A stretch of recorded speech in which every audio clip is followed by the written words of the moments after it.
Di Gedung Nusantara 1 DPR RI, anggota Komisi 4 DPR RI Darori Wonodipuro mengatakan pihaknya sudah melakukan komunikasi dengan Kementerian Pertanian agar menangani wabah PMK secara baik dan serius, karena penyebaran wabah yang menyerang hewan ternak tersebut sangat cepat dan mudah. Berbagai upaya juga harus dilakukan untuk mencegah hewan-hewan yang masih sehat agar tidak tertular wabah PMK. Bagaimana vaksin daripada sapi ini, virus ini segera ditemukan sehingga cepat bisa diatasi dengan vaksin apa yang harus dilakukan. Nah, ini juga pengalaman ini jangan terulang lagi, diduga ini PMK ini apakah daging yang impor dari luar atau sapi yang dari. Anggota Komisi 4 DPR RI Rizky Aprilia juga mendorong adanya formulasi yang tepat dalam menangani penyebaran wabah PMK di sejumlah daerah di Indonesia. Selain akan adanya peringatan Hari Raya Idul Adha, wabah PMK juga harus ditangani secara tepat agar tidak berdampak besar pada sisi perekonomian para peternak maupun secara umum. Tindakan pencegahan hari ini, sebagaimana ini tidak meluas, apalagi ini kan menjelang Hari Raya Kurban, ya yang dikurbanin kan kurang lebih sapi sama kambing kan, ya jangan sampai nanti pemerintah juga mengambil langkah gegabah yang sampai akhirnya merugikan para peternak. Hari ini kan komoditas ini sudah cukup banyak mendapatkan permasalahan. Kami berharap dari Komisi 4 mengambil langkah terbaik lah gitu loh, supaya tidak meluas impact-nya baik dari segi ekonomi dan segi yang komoditas yang dikerjakan oleh petani ataupun peternak.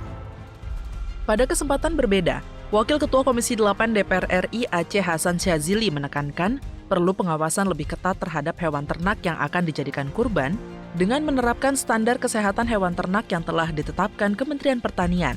Hal ini untuk menjamin hewan kurban benar-benar sehat dan layak dikonsumsi.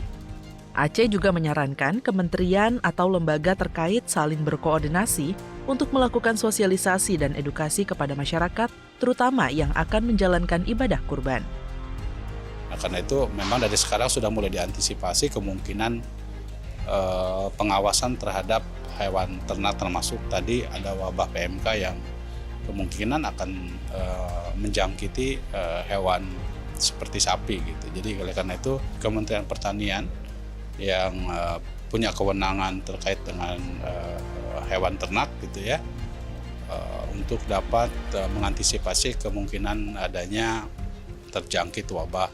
Tidak jauh berbeda, anggota Komisi 8 DPR RI Endang Maria juga menekankan pentingnya sosialisasi serta edukasi kepada masyarakat agar lebih waspada dan memperhatikan kesehatan hewan ternak yang akan dikurbankan.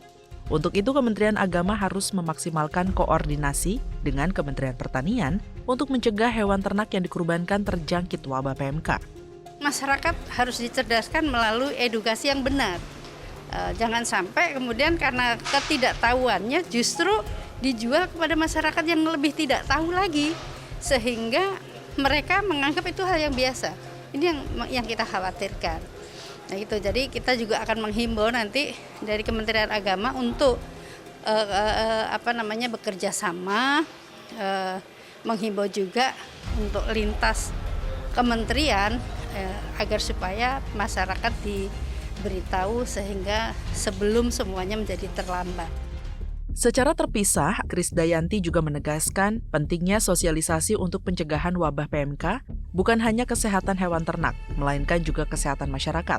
Kebersihan lingkungan dinilai menjadi salah satu hal yang harus diperhatikan untuk mencegah penyebaran wabah PMK.